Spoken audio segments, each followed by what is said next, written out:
मकान किराए पर देना और लेना दोनों में ही खूब झंझट है।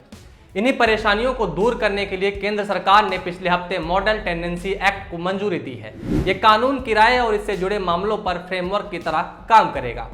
राज्य अपने रेंट कंट्रोल एक्ट में संशोधन कर इसे जस का तस अपने यहाँ लागू कर सकते हैं या अपने यहाँ इस पे कुछ बदलाव करके भी लागू कर सकते हैं।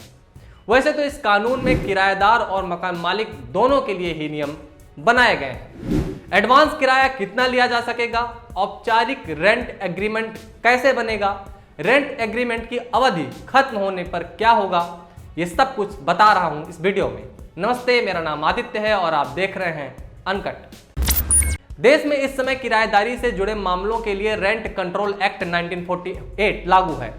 इसे आधार पर राज्यों ने अपने कानून बनाए हैं। महाराष्ट्र में रेंट कंट्रोल एक्ट 1999 लागू है, तो दिल्ली में रेंट कंट्रोल एक्ट 1958 और चेन्नई में अपना तमिलनाडु बिल्डिंग यानी lease and rent control act 1960 लागू है। दरअसल जमीन राज्यों का विषय है, इसलिए नियम उनके ही चलते हैं। मॉडल कानून केंद्र की एक कोशिश है पूरे देश में एक सा कानून बनाने की। यह राज्यों के लिए फ्रेमवर्क तय करेगा जिसके तहत राज्य अपने नियमों को आकार दे सकेंगे। मॉडल टेनेंसी एक्ट का उद्देश्य देश के किराएदारी से जुड़े मामलों के लिए फ्रेमवर्क तैयार करना है ताकि हर आय वर्ग, इनकम कैटेगरी के लोगों को किराए पर मकान उपलब्ध हो सके। यह कानून मकान को किराए पर देने की प्रक्रिया को धीरे धीरे औपचारिक बाजार में बदलकर उसे संस्थागत रूप देने की कोशिश है। यह कानून रेंटल मार्केट को संस्थागत बनाने को बढ़ावा देता है ताकि खाली मकानों को बेहतर इस्तेमाल हो सके। उदाहरण के लिए अमेरिका में रेंटल मार्केट के लिए कई बड़ी कंपनियों का प्रभुत्व है। वहां बड़ी संख्या में प्रॉपर्टी मैनेजर्स भी काम करते हैं। इससे पहले रेंट कंट्रोल कानून में क्या खामियां थी जो उसे बदलने की जरूरत पड़ी। नाम से ही साफ है, ये रेंट को कंट्रोल करता था।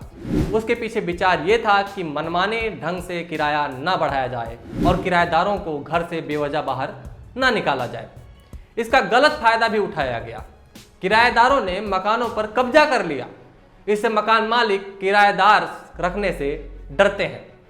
रेंट कंट्रोल एक्ट किराएदारों और मकान मालिकों के लिए पारदर्शी, पेशेवर और बेहतर इकोसिस्टम नहीं देता।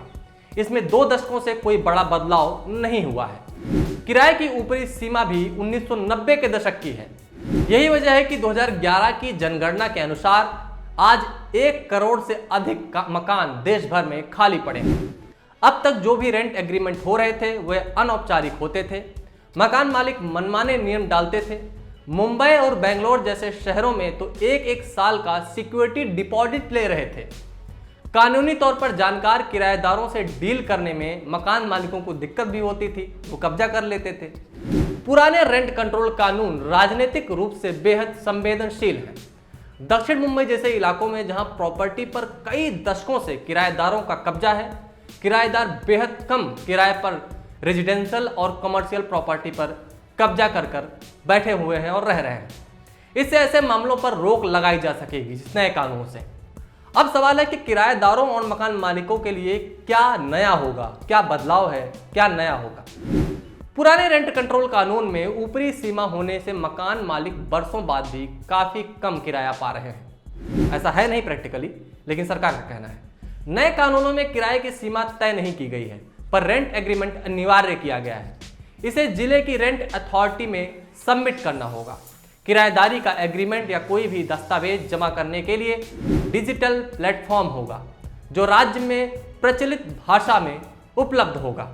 यह एग्रीमेंट मकान मालिक और किराएदार की भूमिका और जिम्मेदारियों को स्पष्ट करेगा और विवादों को बचाएगा। मौखिक एग्रीमेंट को मान्यता नहीं दी जाएगी। किराएदार को सिक्योरिटी डिपॉजिट देना होगा 2 महीने के किराए के रूप में। गैर आवासीय संपत्ति, नॉन रेजिडेंशियल जो इलाका है, वहां के लिए 1 महीने का किराया डिपॉजिट हो सकेगा। अगर किराएदार परिसर का दुरुपयोग करता है तो रेंट कोर्ट मालिक को प्रॉपर्टी फिर से कब्जा करने की अनुमति देगा। दुरुपयोग में अनैतिक या गैर कानूनी गतिविधि, समुदाय को नुकसान पहुंचाना या पड़ोसियों को परेशान करना शामिल है। किराएदार एग्रीमेंट की अवधि खत्म होने के बाद भी मकान खाली करने से इनकार करता है तो मकान मालिक पहले 2 महीने 2 गुना और उसके बाद 4 गुना किराया वसूल सकेगा। अब आखिरी सवाल कि नए कानून को बनाने का आधार क्या है, आखिर इसकी जरूरत क्या पड़ी। सही जरूरत मैं आपको बताता हूं। 2022 तक हाउसिंग फॉर ऑल मिशन प्रधानमंत्री आवास योजना यानी अर्बन या PMAYU लॉन्च होने से पहले 2015 में तय किया गया कि जो 2 करोड़ घर बनाए जा रहे हैं उनमें से 20% किराए के लिए होंगे। यह फैसला केंद्र की रेंटल हाउसिंग पर बने टास्क फोर्स की 2013 की रिपोर्ट के आधार पर था। इसमें कहा गया था कि अफोर्डेबल ओनरशिप हाउसिंग के बजाय सीधे सीधे अफोर्डेबल रेंटल हाउसिंग कमजोर तबकों से जुड़ी परेशानियों को दूर करेगी और आर्थिक वृद्धि के रास्ते खोलेगी।